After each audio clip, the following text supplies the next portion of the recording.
Welcome into the Skinny Podcast. It's the weekly Poetry edition. I'm Richard Skinner, Local12.com digital sports columnist and editor, along with Rick Broering. As always, it's presented by Blake, the attorney Mason. We've got college basketball to discuss, a recent trip I made to the Combine and the Bengals, and talking to Duke Tobin, Zach Taylor, Al Golden Dan pitcher, and some of that stuff we'll talk about. Interesting case study involving former UC quarterback Brendan Sorsby and NIL. That's going to be a fascinating litmus test. And my favorite part of the podcast, where you can ask me a question on any topic. Doesn't have to be sports. It can be sports. Always go to the Twitterverse or the Xverse. Hit up the hashtag AskSkinnyAnything. Rick is fresh back from a trip to Cleveland where NKU beat Cleveland State. I'm battling a cold, so we'll try to keep our energy level up, and then we'll just both drop off as soon as the podcast is over. Yeah, that sounds good. Let's start with Bengals, I guess, because that's probably the freshest thing, biggest story. I mean, it was Wes Miller over the weekend, but we've had the Texas Tech game since then. So let's go with the Bengals. And I think the most conversation I saw online was from the Duke Tobin press conferences and then conversations he had with the local media. I think the quote that went viral was, "I've been doing this a long time. I've never not been all in. We are all in. We're trying to get the best team possible with the resources we have. Last year we went all in. We signed over $400 million worth of contracts going all in. That's what we do." Some people took exception to this. Some people, I think, even liked it. What did you make of the "we're all in, we've been all in" comments from Duke Tobin? Yeah, I don't doubt that they've been all in. I mean, I know people bristle at them, the way they handle the salary cap. I think they spend just fine, to be quite frank. They don't always get to the total cap number, but I think we talked about this last week. I'd love to see them do the restructure of Joe Burrow's contract, and that came up in the conversation with Duke Tobin we'll get to too, and do everything they can to add cap space to fix this roster. I've never believed they're not all in. I just believe they don't know what they're doing. That's been my stance on this, that I don't doubt the all-in part of it. I don't. And you may disagree here in a second, but I don't doubt that. I just doubt that they know what they're doing. And again, we came up with the whole question of, what would it do to add more eyeballs? Could it help? And his whole thing, I don't need more voices. The voices I have, I need to trust. And I trust these voices. I trust these guys. I trust their eyeballs. Okay, but the proof isn't in the pudding, my guy. 2 playoffs in the last 10 years. That can be happenstance and luck sometimes. That's not a surefire way to show me that you know what you're doing, because I don't know that you do. Isn't that the more concerning? Yes. Well, that they have been all in and they just can't figure it out. They're just not good at this. They just don't know what they're doing. To me, that's more concerning, and it seems like the more likely scenario here. Yeah, no, and I think that's the overriding point. Is it's not like they wind up $53 million short of the salary cap every year. Okay, they do wind up short, but they roll that over, and they've effectively spent. I shouldn't say effectively. They've spent. I don't know how effectively they've spent. They did do a good job in 21. I can't deny that. I mean, Cheeto Uzie and Mike Hilton and Trey Hendrickson, they identified some guys who were undervalued and went ahead and signed them. I remember when they signed DJ Reader. I remember us doing the podcast, and I bristled at the suggestion of paying DJ Reader what they paid him. It was well worth it. So they've had some success, but sustained success to me is what matters, and they have not been able to sustain that success. What about how he approached this offseason? He said, "We have resources to attack the offseason in a big way, and we want to do that. We're open to doing anything we need to do to improve our team. We're going to win a championship. That's our mindset." Yeah, no, and that's they're $53 million under the cap. Technically, if you take out some of the things the Bengals account for, it's about $41 million. That's a nice piece of change. You can get more if you restructure Burrow's contract. You saw what Kansas City was able to do when they restructured Mahomes' contract. So it's doable. You can do it. And that, to me, would signify that you are doing everything you can to try to win now.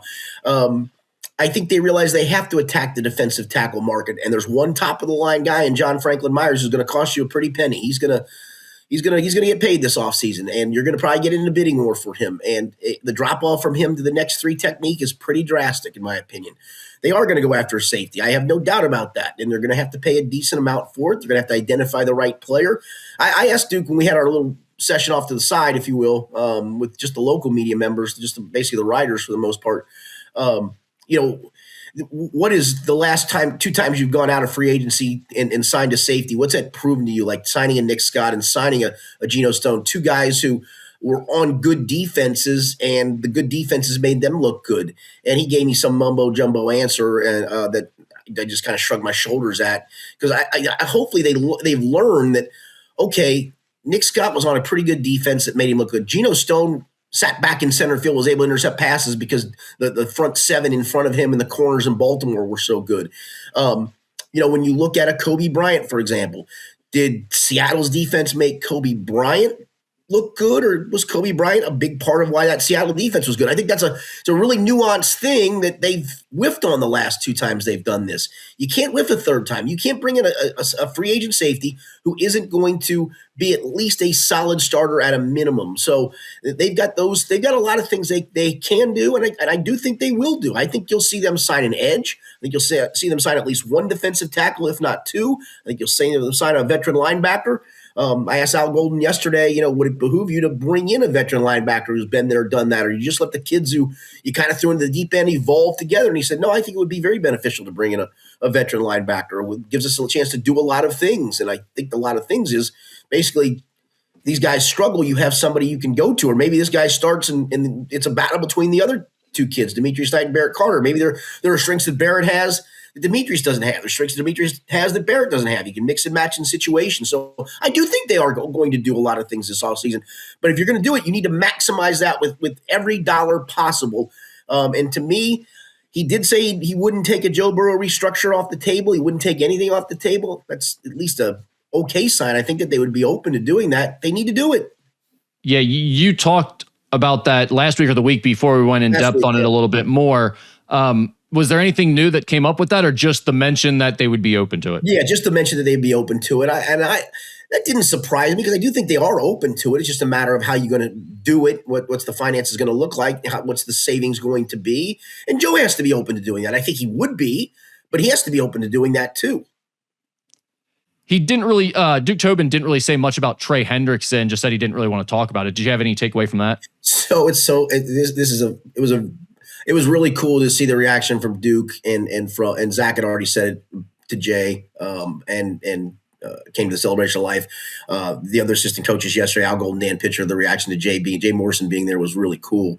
And so we were waiting for Duke to come, and Jay said, I know Duke's going to probably say something to me, and he's going to maybe even ask me to ask the first question. He goes, I really don't have anything for him. So we talked him into asking about the potential tag and trade for Trey. I mean, that's a good one to get the ball rolling with. Yeah. Sure enough, that's exactly Duke said. Jay, it's good to see you here. In fact, why don't we let you lead off? And he asked him that question, and he said, somebody else asked the first question. It was a pretty good moment, to be honest with you, because I don't think they have anything to say about it. I've told you, I don't think it's going to happen. I don't think it's feasible. I don't think it makes any sense for a lot of different reasons, because I just don't think anybody's going to be willing to give him $30 million of guaranteed money that would come with a franchise tag. I think on the open market, he's going to get far less than that. And so at that regard, then you're not going to find a trade partner, and you're not going to get any compensation worthwhile back if you do it. So I just don't see it happening.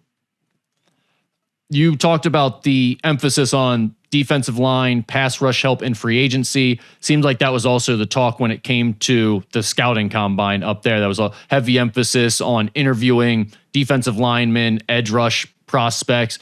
Does it seem like that's the biggest priority going into the draft, in your opinion? I think it's a priority, but I do think they're open to Caleb Downs slips down to that 10th spot, taking Caleb Downs. I think they've got a lot of ways they can go with this. I think it comes down to one of the following four being on the board, and the best of these four between, and I don't think a couple of them are. I don't think David Bailey will be. Let's just go with three, because I don't think David Bailey will. I think he'll be really early. If it comes down to Caleb Downs, Ruben Bain Jr., and Mansour Delane, the cornerback out of LSU, I think one of those three, whatever one they have rated highest on the board is there, that's the way they go with it. Because there are a lot of tackles. I mean, there's a lot of tackle edges in second and third round. It's a pretty deep draft there. So if you do go a different position group, just because it's a higher rated player for you, if they have Caleb Downs rated ahead of Ruben Bain, then you're going Caleb Downs. It's A, a position of need, B, a guy you've got rated higher, C, I think an impact player.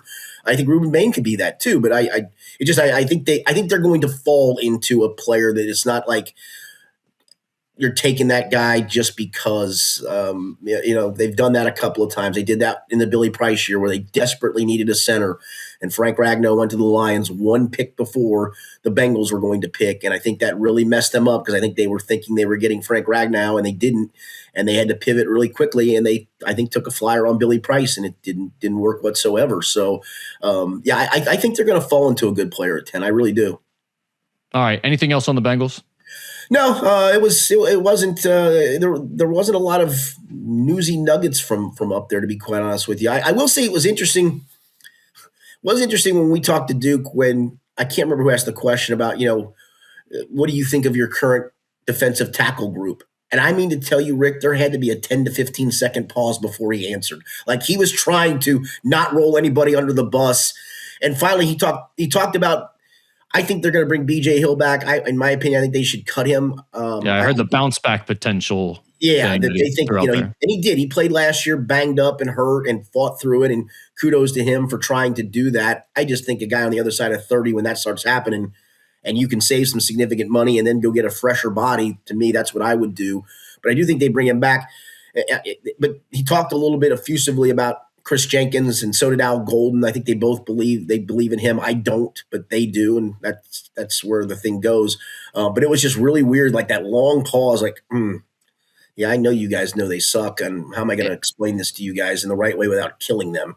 In the moment, he probably had a flashback to that Pittsburgh Steelers game where they won against Aaron Rodgers, and you just could see Aaron Rodgers just floating back in the backfield there for 30, 40 seconds at a time, and your defensive tackles are just stuck in glue, moving nowhere. Yes. Yeah. Stuck. I have a feeling that's exactly what was going through his head. I do think they understand. In fact, they have to get a more dynamic 3 technique pass rusher. They have to do that. Yeah, I would hope so. All right, let's switch gears to college basketball. We'll start with the Cincinnati Bearcats, who won at Kansas 84-68 on Saturday for their 4th straight win, but then lost at Texas Tech on Tuesday 80-68. Skinny, you had brought up the potential for what if they go and win at Kansas and get this thing going, and then we took that a step farther and said, hey, Texas Tech is out JT Tobin. You win those 2 games. Now maybe you're in the bubble conversation all of a sudden, and we're really talking about something the final few weeks of the season here. But the win at Kansas, I mean, especially the way they did it, the biggest beatdown Kansas has had to an unranked team since like 1973 or whatever it is at Allen Fieldhouse. So how much should the Kansas win mean for Wes Miller? None. It meant keeping hope alive, if you will. And I think the Texas Tech loss quashed all of that. One game does not a 5-year career make, for goodness sakes. It's a good win. Kudos to them. It gave them a incredible win. I mean, you beat the hell out of Kansas at Kansas. You gave your team a pulse. And I was driving from where I was working at the Combine on Wednesday night or Tuesday night, and going to check into my hotel, and I was going to get an Uber to go meet some people back downtown for dinner. And I'm listening to the UC game, and about a 20-minute ride from where my hotel was, and they were up 8 when I got out of the car. I'm like, they're going to do this. They're really going to do. They're going to fight their way onto the bubble, and they're going to beat Texas Tech. Well, then I kind of lost track of the game because I got to dinner, and at one point I went to look at scores on my phone. I looked at it. I'm like, oh my God, they got destroyed. And they made their first 9 shots against Texas Tech. Yeah, I mean, they were up 8. I thought they're going to – no. The win over Kansas, kudos to them. Maybe it shows the potential this team has had all along that they just haven't been able to unlock for long periods of time, but I don't think it moves the needle at all, to be honest with you.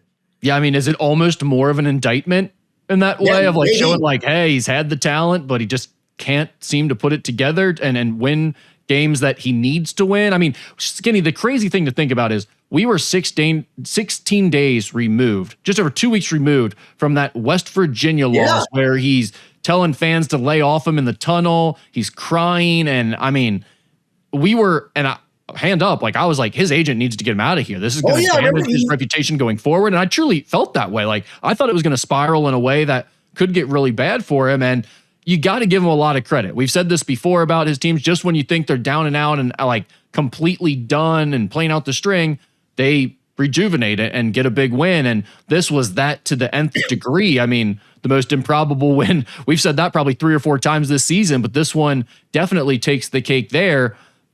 But I'm with you. I think if anything, like you had a funny situation after this win where UC fans are going, do we root for sneaking into the NCAA tournament, or do we just want West to be gone at this point? And the funny thing is, as much as you want to be like, fans are dumb, you should just want to make the tournament, I don't think that's a crazy conversation to have if you're a UC fan. Like, I think you've seen enough at this point that you want to move on. You don't want to be stuck with Wes Miller going forward.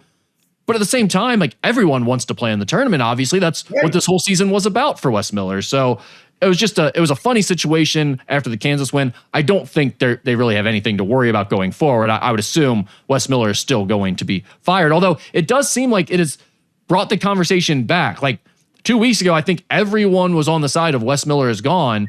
And now, even if you look at some of the national prognosticators, they've moved it to like, we're watching it closely. Trilly Donovan, I think, has his hot board seat, and it's like Wes is no longer in the hot board section. He's in the monitoring closely section. So that's kind of interesting. I think that it changed the conversation at all. I can't imagine you miss the tournament again. You can run this back. You can't. I don't think you can either. The fan base is too done. I know there are some big donors there that like him, but I think enough of them have flipped to the side of we've just got to move on. Well, that was what I was going to say. I mean, if you do have the couple of big donors on your side, that's how you survive this. Whether the fans like it or not, those are the people whose money talks. And if they still like the guy and want the guy, then he is going to stay. So that part is still in play. I think you'd agree with that.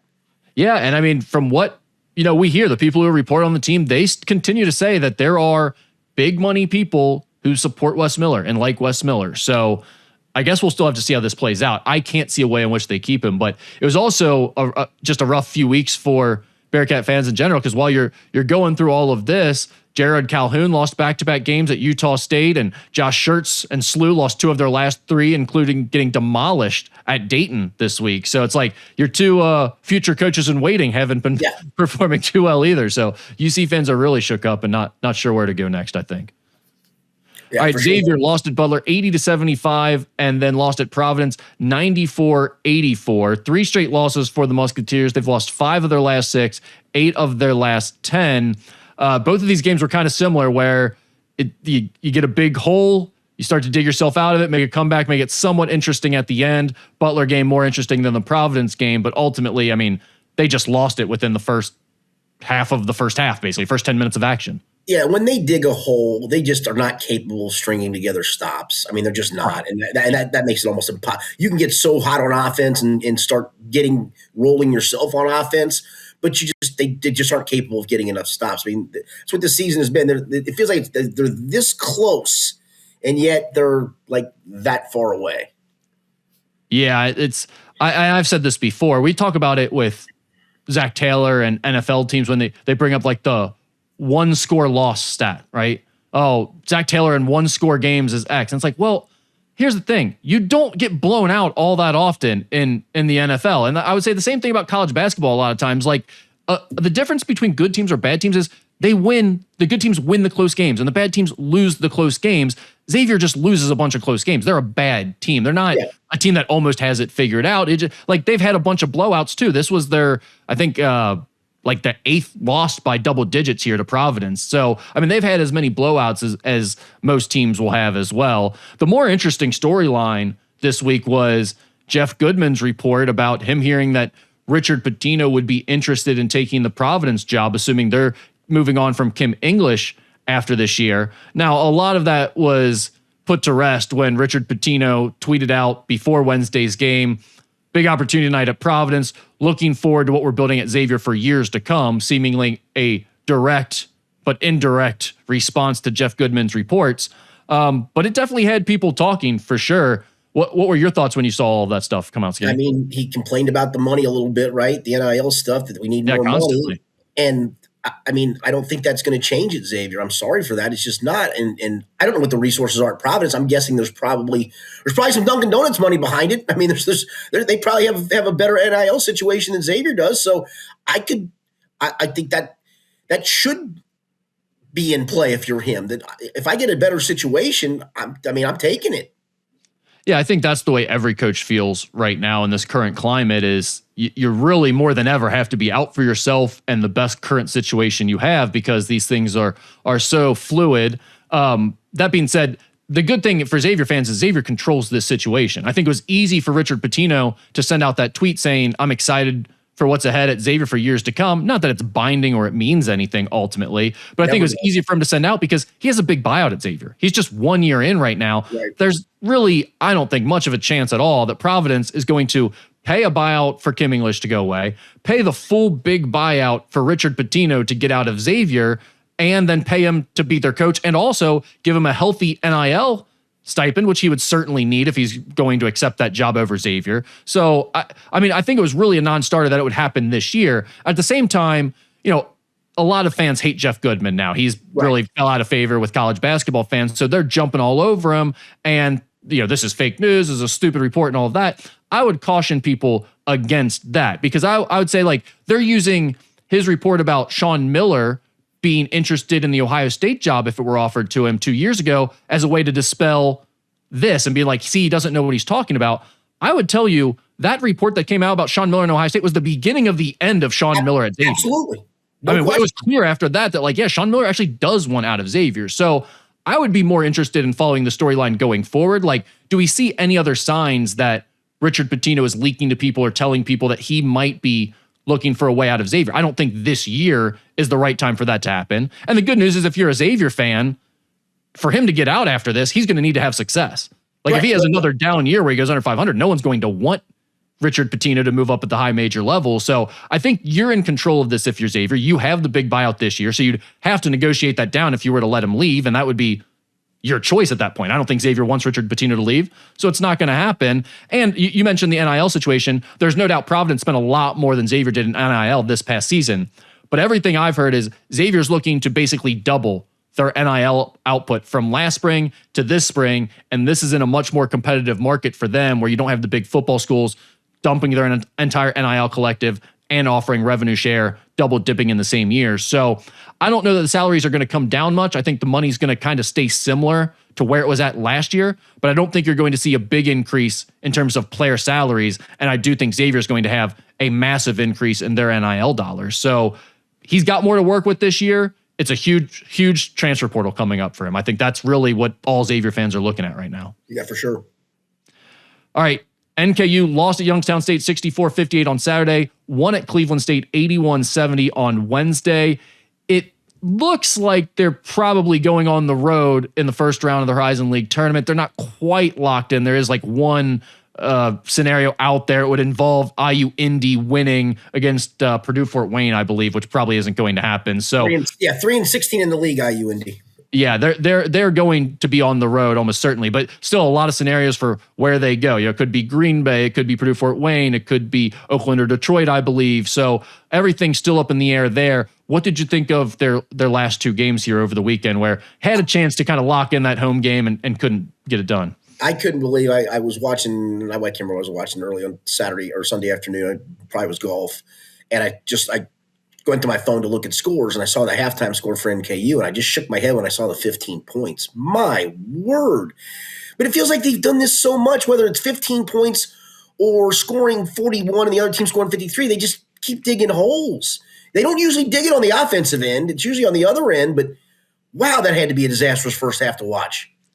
Yeah, I mean, it really was. And the thing about it, Skinny, is, had they won that game, then you're talking about 5 straight wins going into the final game against Wright State. Yep. Potentially you win that one and you're like, man, this team really has it rolling. They've really turned a corner, because that's the way it was feeling leading into that Youngstown State game. But when you see a performance like that, where your star players just don't show up at all, just give you nothing, and they watch you through a first half flounder like that on the offensive end, and they don't take control. They don't say, get out of my way. I'm going to put the team on my back, and I'm going to make sure we get a bucket on this possession. And like you said, you only score 15 points for a team that plays up tempo and typically scores pretty well. That to me is like, okay, do you really have confidence then that they can put together 4 straight games in a tournament format? And that's the concern. Had they done that at the end of the season, where it's like, you can say, okay, they clearly turned a corner, they're playing their best basketball, they've won 5 in a row against some good competition, then okay, then you can make that claim. But as it stands now, after this complete disappearing act by their top guys in the first half at Youngstown State in a really important game, it's tough to feel really confident going into the Horizon League tournament, I'd say. Yeah, I would agree with that.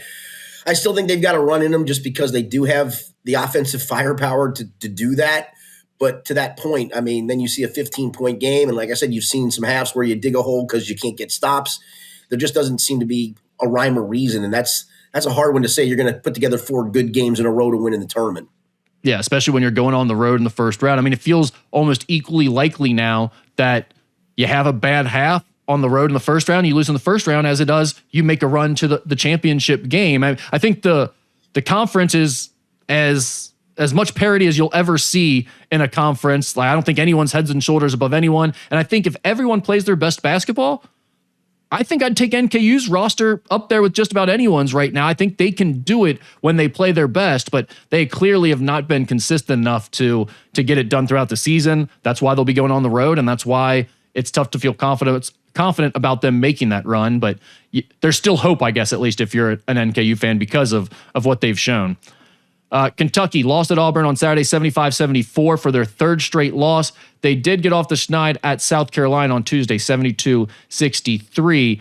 They've dropped, Skinny, the bracket matrix. They were the top 7 seed the last few weeks when we've had these conversations. They're now the last 7 seed. A lot of people have moved them to the 8 line. I've even seen some 9s from some of the more prominent bracketologists. So they're definitely slipping in the eyes of the people who do this type of stuff.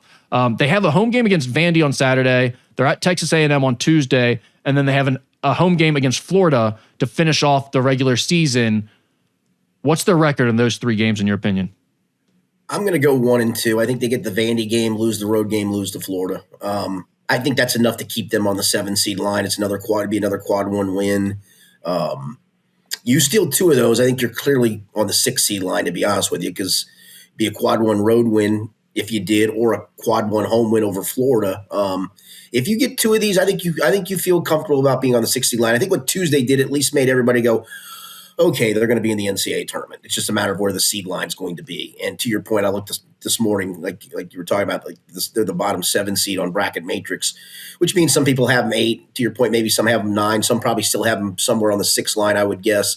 I think you take 2 of these. I think you do move back to the 6 line. All right. Then Miami of Ohio, we do got to mention it, remains undefeated.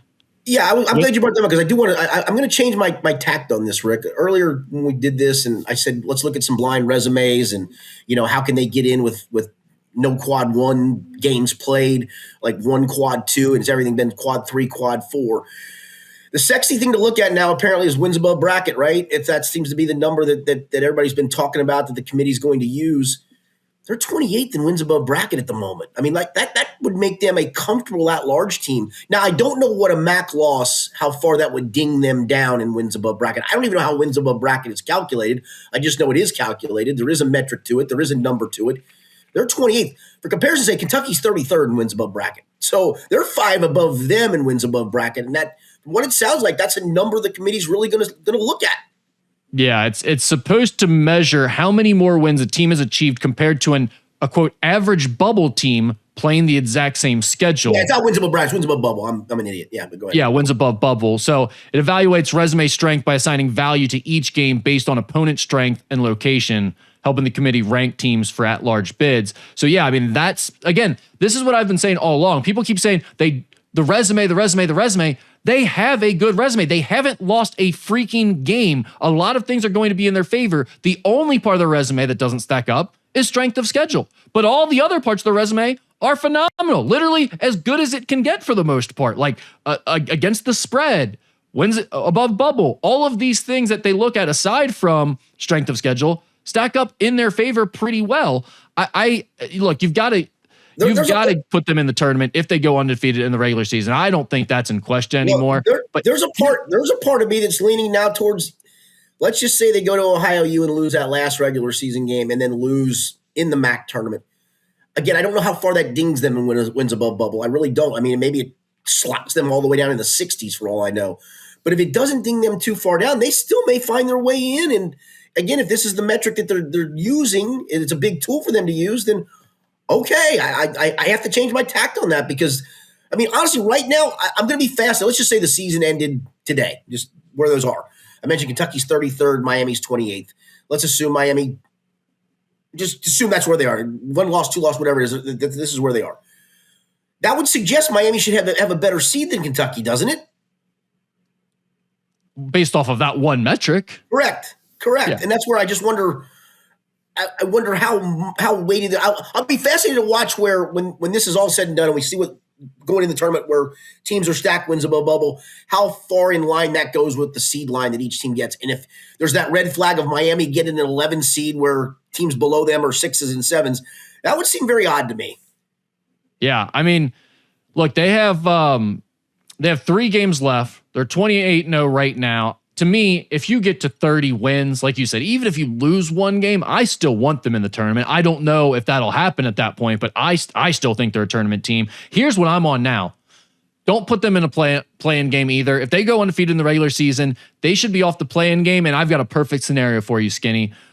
We are setting up for a slew sitting on the 7 line, bump Miami out of that 11 seed, put them at a 10 seed, give us the mid-major special in the first round. Let them decide. People have been talking about it all year. Who's the better mid-major program? Let them decide it in the first round of the NCAA tournament. Give us an electric game between 2 awesome teams. I know people are going to hate that because they're going to be saying, no, we want them to pull upsets against the high major schools.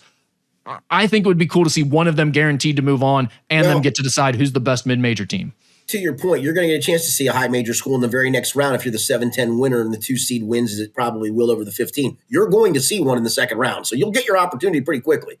Right. And I know fans would prefer that, they both get the chance in the first round to play a big game. But I mean, if SLU's a 7 seed, they're not pulling an upset either way in that first round, right? I mean, they might play a high major team, but they're not pulling an upset, at least in terms of seed line. So, I don't know. I think that game would be an electric first round game with 2 good teams and 2 fan bases that are like dying for that opportunity to move on to the second round. I just think it'd be a fun atmosphere. And was SLU the top 7 seed in bracket matrix, or are they still on the 6 line? I think I can check really quick. I think they're on the 7 line now, if I remember. I looked this morning. They're on the 7 line for sure. Yeah. They are the top 7. Okay. Yeah. I'm not opposed to that. That would be fun. All right, let's real quick talk about Brendan Sorsby, and then we'll get into a couple Ask Skinny Anything questions. Cincinnati is suing former quarterback Brendan Sorsby for $1 million, claiming he had a buyout clause tied to his multi-year NIL agreement with the university. Do you think UC should pursue this, or is it too petty in a sport where you're trying to attract top talent? Absolutely, and I'm not going to even come close to wanting to think I'm an expert on this topic, but I think this is a fabulous litmus test to see if this goes to the court, how binding these deals really are. Because I think we've thought all along they're not overly binding, right? Yeah, I mean, I think that if this isn't binding, then there's going to have to be lawyers who figure out what the language is that makes it binding, because there's no way this market can mature without multi-year contracts. No, I agree with that. And that's where I think this is going to be an interesting test if it does go to court. Maybe it doesn't. Maybe he eventually just says, all right, I'll pay you $500,000 and let's call it a day. If I'm UC, I'm sticking to my guns on this. I'm in the look. You made a deal. Here's the deal. You're in this day and age. It's okay for you to pack up and go elsewhere. But if the language in the deal is you owe us X if you go to school Y, pay it. Yeah, I see his agents trying to play the game of like, oh, they shouldn't be coming after this. This is a bad look for them when they're going to have to recruit other kids. And Brendan Sorsby gave them much more value than that $1 million of liquidated damages. And don't get me wrong, they're going to go to court. They're going to decide liquidated damages and all that stuff. That's above my pay grade. I don't know anything about that. I don't know where they'll come out on that. But there's going to be precedent set one side or the other, though. It's going to be the precedent of, yeah, these are more binding than you think they are. Or it's going to be, yeah, it's not that binding. We're good. If that's the case, then geez, Pete's, man, you're going to have to find a way to then make some binding contracts. Yeah, they'll figure out the way to make them binding, I would assume, after that, if this one is in. I don't think this is the end of the road, but I do think the agent, potentially Brendan Sorsby himself, like they're going to get a rude awakening from fans and media on this one. I don't think anyone's going to be on the player side here. I think everyone's like, no, we need some structure. You guys need to be responsible and held somewhat accountable to these contracts that you're signing. You can't sign massive multi-million-dollar deals for multi-years and then say, well, actually, I can get a few more million if I go to this school before my contract's up over here. I'm just going to jet on them. That's not how real life works. I don't think anyone's going to support that, honestly. Well, and honestly, I don't know when NIL money is paid specifically, if it's paid in installments, but you've seen players that go to a school, it's not working out so well for them, and they come up with an owie that they don't want to play any longer. Are they getting paid? If they are, well, then you got to rectify that situation too, because what's the motivation at that point?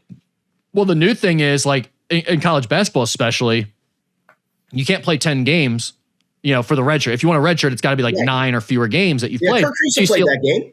Yeah, so you see a lot of guys play 9 games and then get their injury right after that so they can retain their eligibility, and that's been a big fight. Like, some schools have still paid out the money after that for legitimate injuries. Some schools have said, no way, like, you get what you got, but we're not paying the rest. Other schools have like negotiated down to a lower amount. You're not getting the full thing, but here's what you get, and maybe you'll stay and we can keep you. So it's going to be interesting to see how those situations play out in the future in terms of the guys who are looking to redshirt and retain their eligibility and just basically sit on your bench for an entire year, use all your resources, and then try to take your NIL money. That's going to play out too in the coming years. And I keep telling people, like, I think this will get to a point where it makes more sense and it's more stable. The question is, how much collateral damage is there in the meantime? Like, do we lose levels of the sport along the way? Do we lose mid-majors? Does it trickle up all the way to the point where we just have like the Big Ten and SEC type schools at some point? Like, I think that could potentially be in play. I doubt it, but I think that it's a brand new marketplace that needs time to mature. And these are kind of those early battles that we're seeing play out right now. Oh no, there's a part of me that really believes that UCV Sorsby will one day be a landmark case. Maybe I'm wrong. Maybe I'm overstating it, but it feels like this is the first real test, if this goes to court, of how binding are these contracts now? How more binding do they need to be? Well, we'll see how it plays out, but I think everyone for the most part is going to be on on Cincinnati's side in this, and not Brendan Sorsby. Yeah. All right, let's go to Ask Skinny Anything. We got a couple questions. How do you feel about valets at hotels? I don't utilize them. So I mean, they have their place. People. But how do you get away with that in the big cities? Don't they like force you? No. I've usually when I've gone to big cities and stayed downtowns, like when I've gone to Minneapolis and Denver, I don't rent a car. I take the train into town and then I'll Uber somewhere if I have to, or walk. And then usually if I'm staying in a town where you're away from the downtown, well, then usually I stay at a hotel where the parking is ample. Like up in Indy, I stayed at a Holiday Inn Express, for goodness sakes. Just parked my car myself. It was fine. So yeah, I don't really use valets. They have their place. Obviously, you need to use them, and they probably make a pretty good piece of change, especially at some of those big hotels. I know in Denver one year, we stayed at I flew with the team when they were still flying when I was doing some anchoring, and they'd fly some of the TV people out on the charter. They don't do that anymore. We stayed at the Westin, and I remember, there were valets that you had to use if you were driving, but I took the team bus then, so it worked out. I didn't need a car. So I don't have to utilize valets. I think it's like the worst feeling when you've driven 4 or 5 hours, you get to your arrival spot, these people come out to your car like zombies. As soon as you open the door, they're like, oh, can I help you with that? Can I take your bag? It's like, I want to stretch my legs and move around for a minute and find my stuff. I'll come into you. You don't need to come out to my door. And then also, you're paying like $50 to $150 to park per night at these places. And then you got to tip the person every time they go to get your car. It's like, you're holding my car hostage. Why do I have to give you more money? That is what it feels like they're doing. The one that really perturbs me, and I don't play these kind of golf courses very often, but there's a couple of them I do play, that they're really not pretentious golf courses. They don't cost an arm and a leg. They cost, $55 to $60 for 18 holes. When the guy comes to your car to get your bag and he's going, I'll take your bag up. No, man, please don't. I can walk 45 feet, put it up next to the clubhouse, go pay and come out. But then you feel obligated at that point, and it's like, all right. And then you're digging around going, did I bring any cash with me? Okay, here's a $5. And you're not going to tip them a buck. 2026. Like, who carries cash? Correct. That bothers me. Yeah, that pisses me off. That type of stuff irritates me to no end. I don't like people touching my stuff that much to begin with. And then it's like, you're getting back in to leave and they want to ensure their tip. So they're trying to help you with your bags and sitting there trying to open your trunk. It's like, buddy, you're taking 30 seconds to open the trunk. Let me do it. I'll get out of the way. I pushed the guy in Cleveland, was just like, let me flip it open myself. So you had to use a valet in Cleveland? Oh yeah. This was a whole thing in Cleveland this weekend, but it's everywhere we go for the most part. Where did you stay? The Cleveland Marriott right there. That one right by the Jack's Casino. Yeah. Yep. It's very nice. It's good. It's a good hotel. I like it, but there's nowhere to park there. They got to take it to the underground garage thing. And so you gotta, and then it costs like $35 to $50. Yeah. It's $50 a night. And and you're tipping them every time you need to go out to lunch Correct. or whatever. It's like, it's a racket, an absolute racket. Yeah. What is the appropriate amount for an adult male to pay for a haircut? I'm a big league haircuts guy. I get it for $22 and tip $6. So $28? Yeah. 20, so 30. what are you saying? 30-ish then? 30-ish, yeah, 30-ish, including tip. You feel good about that? Yeah. Yeah. I don't know why you'd pay more than that. And it doesn't feel like I'm getting ripped. That feels like the right ballpark amount. That's gone up. I think when I first started going there, I don't know, 15 years ago, I used to have a lady cut my hair, and I really salon liked her. lady, right? Yeah, but then she ended up going to another salon where it's just a different setup, and so my wife still goes, and so do my daughters. But I just decided I've got a big league haircuts 2 minutes from here, so I'm going to go there. And again, I think I paid her probably in market rate at the time, $15, tipped her $5 at the time, so 20. It's going up since then. So yeah, it feels 30-ish bucks with tip feels right to me. Seems reasonable enough to me. I mean, I'm the wrong person to ask about this. But. I mean, I get my hair cut probably about once a month, maybe on occasion, stretch it out to 5 weeks at the most. When I can start like at night when you're just like rubbing your head or whatever, and I can feel like I can put my hair up in a ponytail almost, like, okay, this is time to get it cut. So I usually can gauge it pretty well. You go with the ponytail. Yeah. Monitoring, gauging strategy. Correct. All right, last one here. We got a start, bench, or cut. What? Fast food edition. I feel like this is maybe like, I don't know what they're going for here. Second tier fast food restaurants. Hardee's, Arby's, and Sonic. I'm benching Hardee's. Cutting. You're cutting or benching? No, I'm cutting Sonic. Okay. I just don't go to Sonic. I remember when they first opened one up in Union, close enough to me. It was a big deal when that one opened there. And I remember, I mean, we'd go there and it felt like they had slushies all the time. And yeah, the real fruit slushies were a big thing. And it was like, it's not worth the trip. I'm sorry, Sonic. So yeah, I'm gonna cut Sonic, bench Hardee's. Hardee's used to have a really good breakfast biscuit. I love Hardee's, but we don't have them around here anymore. Yeah, no. In fact, I think the last time I went to one was in Lexington. Yeah, that's there for a state tournament. That's where I get it too. They have good breakfast. They have good breakfast biscuits, and they have a great mushroom and Swiss burger. But I'm starting Arby's. I love Arby's. I mean, I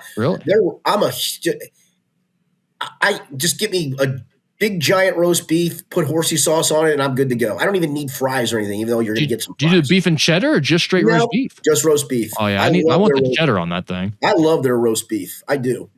I like Arby's is fine. Yeah, Arby's. I'm going to start Arby's in that regard. I would go Hardee's, Arby's, Sonic. I don't have an issue with Sonic, but I'm the same way. I just never go there. It's not one of like. I mean, honestly, I probably will go to Culver's a couple of more times than I would go to Sonic, and they're pretty close together. I never go to Culver's, but we don't have one near us on that. What, like, wouldn't you agree this is like the second? Yes. I mean, my first rate of fast food would be like Chick-fil-A, and I'm not even saying I go to these places, but just the way I think about them would be like Chick-fil-A, McDonald's, Burger King, Wendy's. Would Cane's fall into that mix or no? I guess so. Cane's to me is almost like a step above. It almost like creeps up into that Skyline Chipotle territory where it's like fast casual. But yeah, it's because it's more expensive. I'm a big, and I would do this once a week if I could, but we don't. I'm a big sub guy. Oh yeah, so like a Jersey Mike's or Penn Station. You like Penn Station, right? Yeah, Penn Station's my usually go to, but I like Jersey Mike's a lot as well. But Penn Station is much closer, and I love their cheesesteak and their fries. Do we consider those fast food, or are they a different genre? Because it's I put those in the Skyline Chipotle fast casual thing. Okay, I think those are all their own deal. Yeah. And I like Cane's is like right. I guess Cane's is technically a fast food, so you got to put them in fast food. But they feel closer to those deals to me than they do the fast food joints. Yeah, no, it's funny. I got a Burger King next to me, and I get Burger King maybe twice a year, and I get a Whopper, and it never disappoints. But it just isn't what I think about going to grab a burger. I'm not a big fast food burger guy. I used to be many moons ago. But again, whenever I get it, I get the knee. I'm like, I need to go here more often. It's literally a 2-minute drive from my house. Why don't I do it? And usually I do it when I've had a few, and it's like I got to get something to eat, and it's like the last stop before I get home. I'm like, you know what? I'm BK it is. Whopper. BK it is. And it never disappoints. Yeah, no, I'm kind of with you on that sloppy thing. And messy, and at the end of the night, you don't care. And next morning, you go out to your car and you see like your drippings all over the place. You're like, oh, what an idiot. I get the fiery chicken wrap there. There's a hunk of onion still sitting there, like the onion. You took a bite and the hunk of onion fell out of your mouth, and you're like, you don't want that. No, you don't want that. That's the car smell left smelling overnight, just bacon in there. You don't want that. For sure. Now, by the way, I did that Taco Bell challenge back in August. I think I basically just did it again over the course of like the last month without tracking it. I think there were like maybe 2 or 3 days over the course of a month where I didn't eat it, but it was pretty much the same thing. That was not for anyone's enjoyment or entertainment. That's just how I live my life. Your thing came up in conversation at dinner the other night. It's fairly legendary. Yeah. Well, I think again, people thought that was much more of a challenge than it really was for me. Yeah. I know. I know it. I thought it was a challenge, and you made it look. That's what the great ones do, Rip. They make it look easy. That's right. That's right. That's what you're elite. Exactly. All right. Thanks for being with us, everybody. We'll be back next week, same time-ish. We'll see where we go with that. We're getting closer and closer to tournament time for Rick, and we'll have to juggle our schedule probably a little bit. We'll figure it out as we go. We'll figure it out. Thanks again. As always, it's presented by Blake the Attorney Mason. For Rick Broering, I'm Richard Skinner. It's been the Skinny Podcast.